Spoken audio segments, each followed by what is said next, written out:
Oh, here we go again, guys. 30th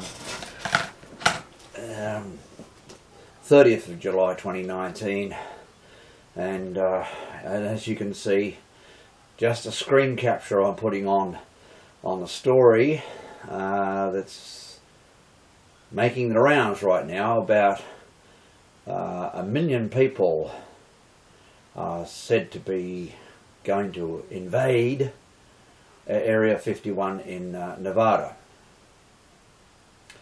It's turning out that this is going to, what it seems, is going to actually happen, but they've made a fundamental mistake, in my opinion, because they're obviously not going to find, even if they get on there and they say, all right, you know, we put a couple of secret, top secret aircraft under tarpaulins and clean up the base. It's always clean, I'm sure, but you know, they'll clean up the base to that point, to that, you know, that there'll be nothing to see there. There'll be just, oh, here's this room, here's the other room, and here's this and that. No, oh, aliens, ha ha, you've got to be kidding me.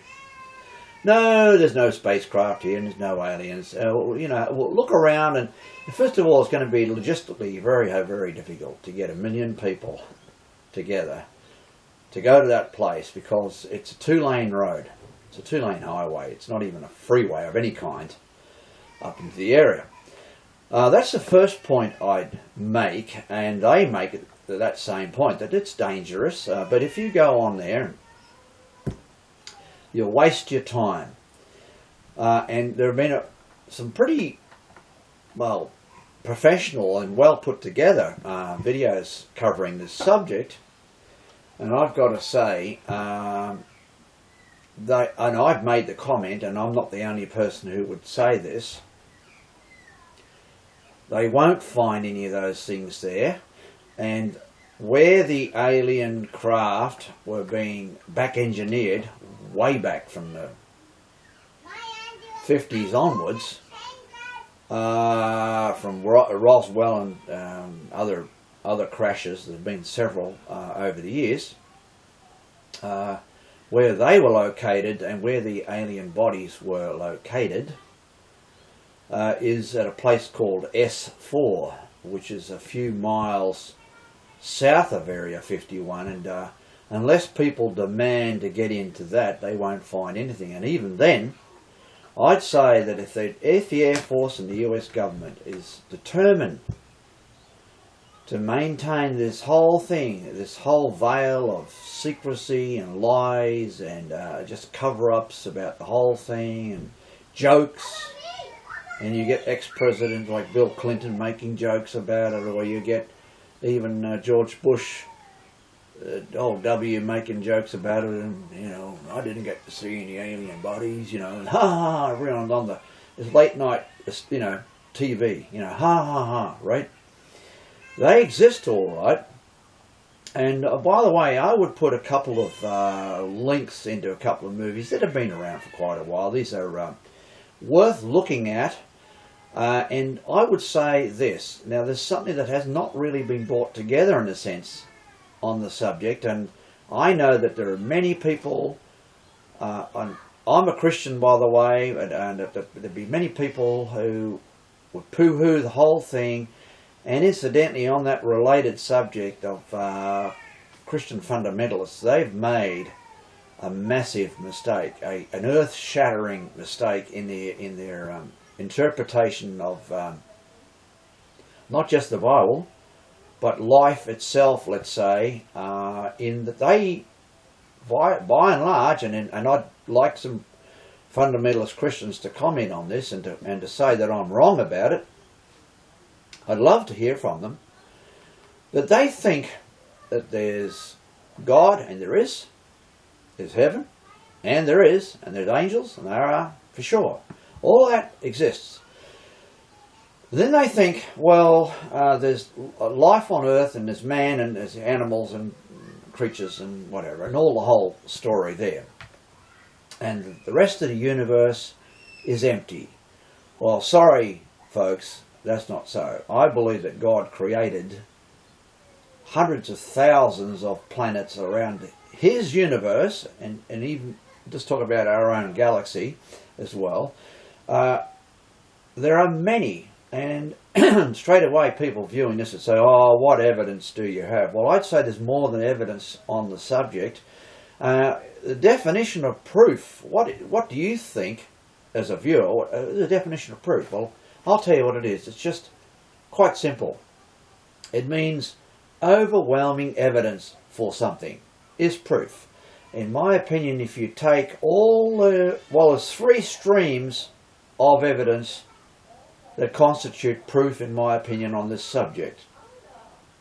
You got the multiple millions of sightings of not lights in the sky. Lights in the sky could be all kinds of misidentified objects, whether you're talking about something in space or whether you're talking about something here on Earth, like you're talking aircraft, or you're talking a variety of things. There's a lot of that goes on, lights in the sky.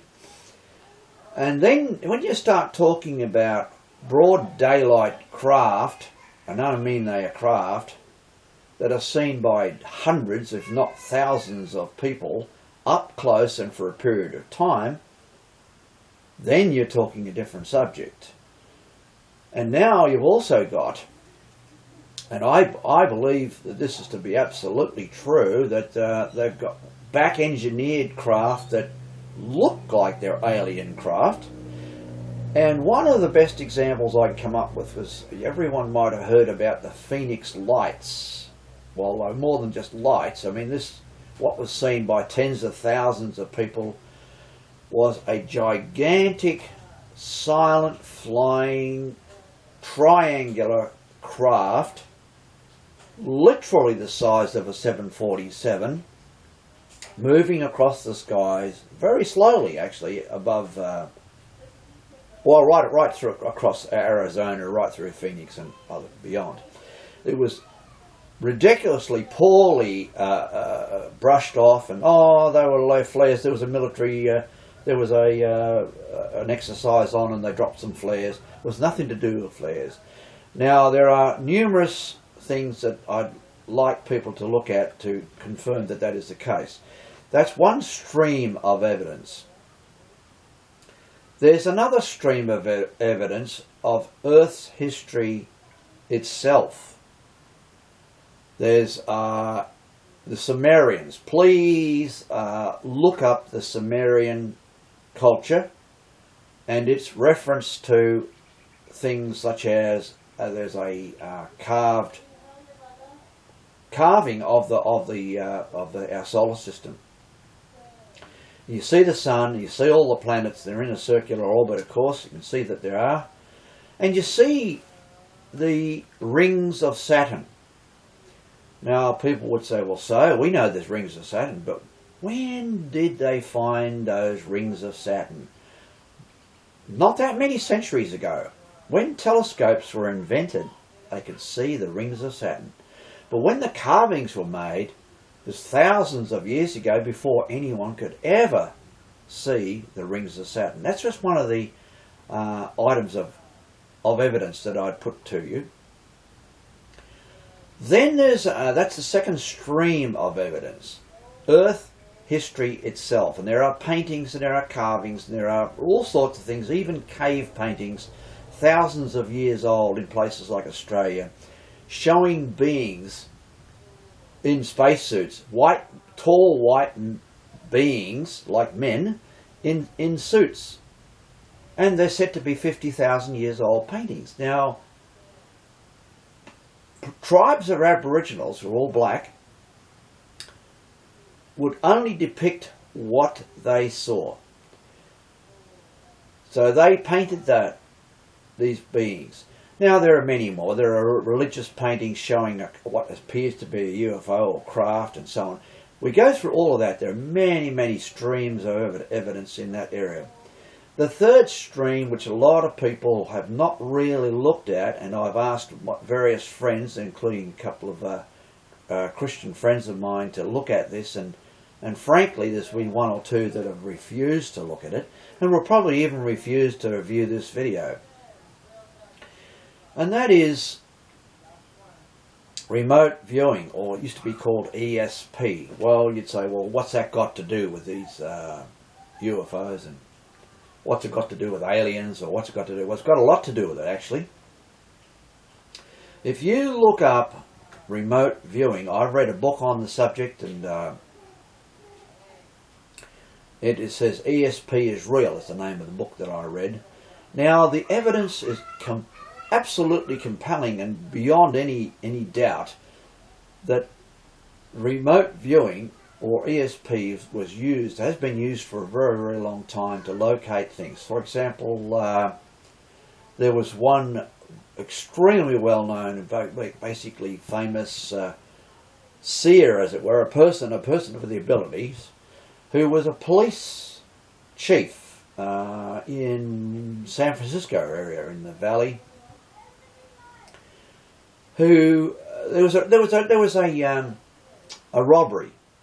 Now, one of the examples, there's many examples, but there was a robbery, and he goes, oh, I see where the guy. I know that I can see the picture of the guy. I know who he is. Oh, look, go down to this laneway, 5 k's from here, 5 miles from here, or whatever. And he's hiding in the laneway. You want to go. So the police cars just turned up at the laneway. Officers ran outside, ran down the laneway, and the guy's cowering behind a garbage skip, you know.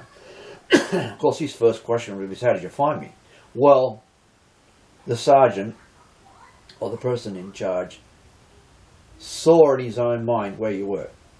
Now, there are many examples of this, and one other one was Patty Hearst. And many of you, if you're older people, would remember the Patty Hearst story. And she was the daughter of a billionaire, a newspaper tycoon, actually, and she got kidnapped. Well, this same guy, I can't think of his name at the moment, but he said, I see a white pickup truck, or a white van, it's actually more correct, and I see it parked at this address. And he gives the address. So they go, okay. They raced to the address, found the van, but the occupants were gone. However, it proved beyond a shadow of a doubt that he knew exactly what he was talking about. There are many other examples of that. Now, this remote viewing has turned up lots of things that were completely unexpected.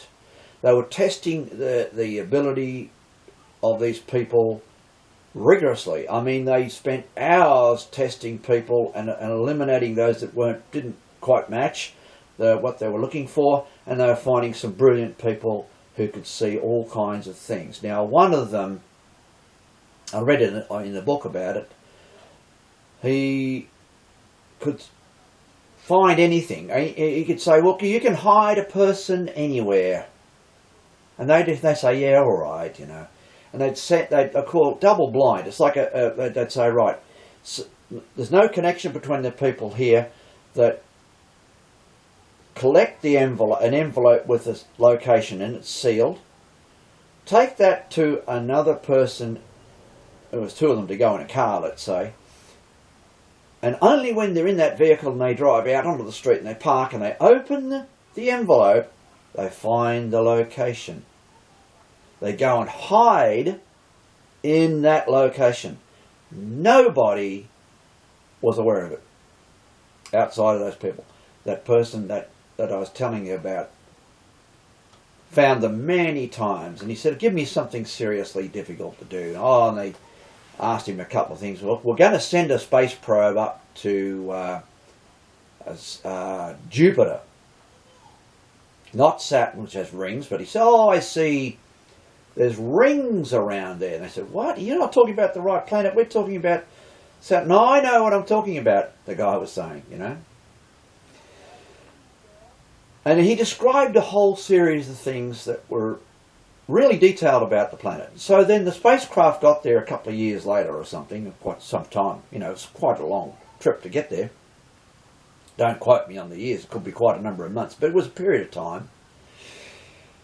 Filmed all of this, and they'd filmed for the first time these like ice particles that were created rings around the planet. And they said, amazingly, Indigo Jones, I think is the name of the guy. Amazingly, he was absolutely accurate. So that's the third stream, let's say, of evidence that comes together and forms the proof that there are aliens in existence, and there are in fact many accounts of aliens working with government, and there are aliens we call small greys, which they're somehow, it was thought that they were allowed to kidnap people, take them straight up into their craft and examine them and so on. That sounds like bizarre, it sounds like something out of science fiction, but it actually has occurred. And if you investigate things, you will find the answers. I will provide a number of links over time. I'll go and get the links and put them onto this. I would urge anybody to view these links before they come to conclusion on the subject. So I'm saying that all of this is absolutely accurate and it is true, and perhaps even, I might be here wishful thinking, but perhaps this plan to have 1 million people invade literally this top secret Area 51 might cause the US government to, rather than kill people as they come in the gate, which would be absolutely horrendous, to actually say, all right, yeah, okay, right, you're here now, all right, you've broken the law, you've invaded the area, here it is, here's everything, I'll show you where that canteen is, here's the toilets, here's the showers, you know.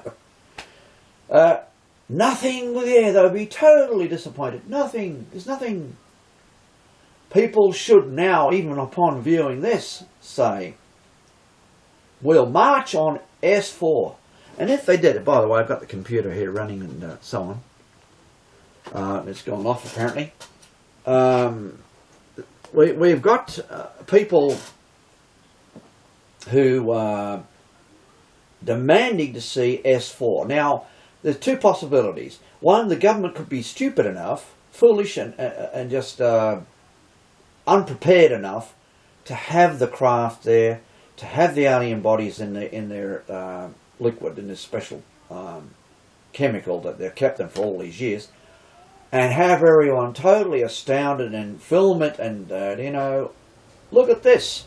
Or they could have moved everything away and taken them to another Air Force base such as Wright-Patterson in Ohio, or some other location. There are plenty of locations that they could put them.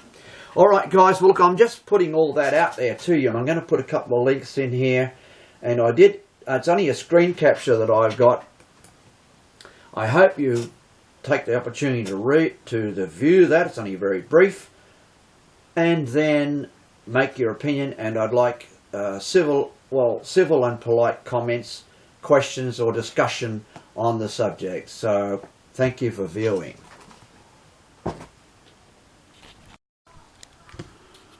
Well, it is the 30th of July 2019, and it happens to be our son's birthday today, and also our nephew's birthday, but there you go. Now I'm going to play this, and I'm going to make a number of comments about it, and make a whole series of comments, not just about this little movie, but about things that are related to it. And we'll see where we go, in other words, with this, because I'll just say for a start, it may have started as a joke, and it's still said to be, well, some people say fake, some people say it's a joke, and so on, but the Air Force and the government are taking it seriously, as they should. Now we'll play it anyway and talk about it, okay? So, where are we? Here we go. Where conspiracy theorists think the government has aliens on ice as just clickbait. But it appears the U.S. Air Force is taking these threats seriously. National Security Correspondent Jennifer Griffin shows us tonight from the Pentagon. It was a joke, but one the Air Force is taking seriously. A Facebook post, an avowed fake designed to get likes, announced a plan to raid the Air Force base in Nevada, known as Area 51, which has been at the center of UFO and alien conspiracy theories for decades. More than 1 million people have signed up for the Storm Area 51, They Can't Stop All of Us event, slated for late September, in which the post declares, "We can move faster than their bullets, let's see them aliens." aliens. It's been enough to spook the Air Force. Yeah. All right, there's no aliens there, by the way, Use guys. the term Area 51 to describe the 2.9 million acre live fire training range, the largest in the United States, located at Nellis Air Force Base in Nevada. One of the many reasons Air Force officials don't want people to trespass on the base, they are worried some might be killed. Quote, any attempt to illegally access military installations or military training areas is dangerous. There has been renewed interest in UFO sightings since it was revealed earlier this year. The military has spent $22 million to research UFOs and announced new classified guidelines for how its pilots should report them. Last month, the Navy briefed several senators on Capitol Hill about UFO encounters like this one.